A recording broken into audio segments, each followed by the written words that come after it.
सोनभद्र में शनिवार की शाम खदान धंसने के बाद से लगातार रेस्क्यू अभियान चल रहा है।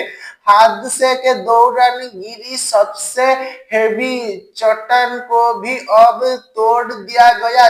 40 घंटे के बाद इसे तोड़ने में सफलता मिली है। अब तक यहां से 7 लोगों को शवों को बरामद किया जा चुका है। इनमें 2 शव रविवार को निकाले गए थे, जबकि सोमवार को 5 शवों को बरामद किया गया है। इनमें से 6 लोगों की पहचान कर ली गई है। मृतकों में 2 सगे भाई और जीजा साले भी शामिल है। अभी भी 8 मजदूरों के मलबे में फंसे होने की आशंका जताई जा रही है, जिन्हें निकालने का क्रम चालू है। शनिवार रात 8 बजे से शुरू हुए रेस्क्यू ऑपरेशन के बाद भी हेवी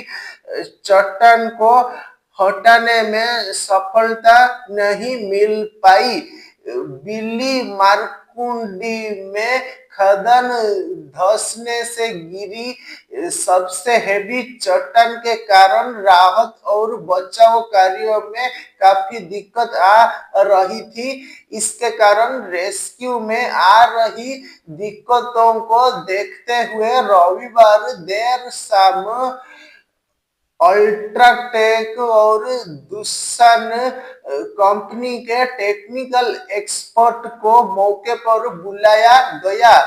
एनसीएल की ओबी बर्डन हटाने वाली कंपनी के 5 एक्सपर्ट ऑपरेटर भी बुलाए गए।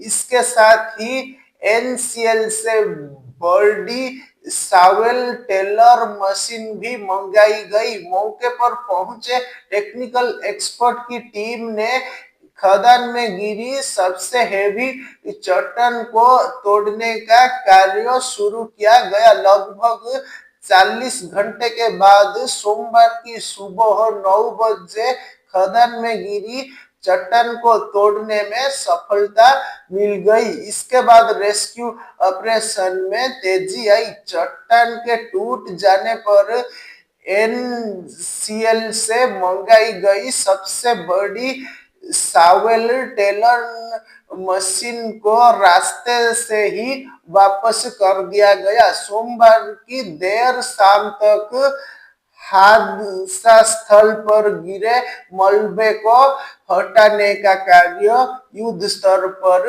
जारी था। खनन क्षेत्र में जाने वाले सभी रास्ते बंद।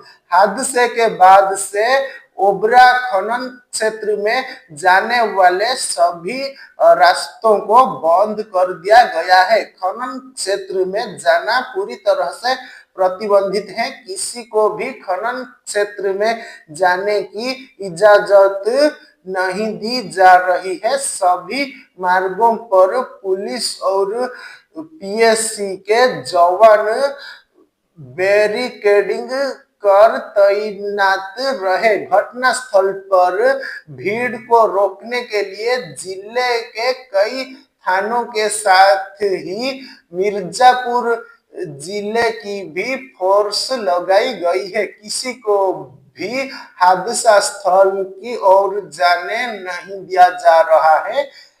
पीएससी के जवान भी तैनात किए गए हैं। पूरा खनन क्षेत्र पुलिस छावनी के रूप में तब्दील है। मृतकों के आश्रितों को 20 लाख की आर्थिक सहायता।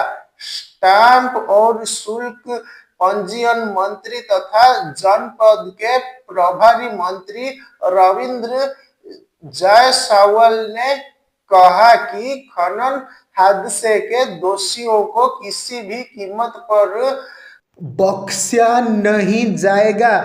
चाहे वह कितना भी रसूखदार क्यों न हो। सरकार पीड़ित परिवार के साथ है। उन्होंने मृतकों के आश्रितों को 20,55,000 रुपए की आर्थिक सहायता दिलाए जाने की बात कही। कहा कि हादसे की त्रिस्तरीय जांच कराई जाएगी।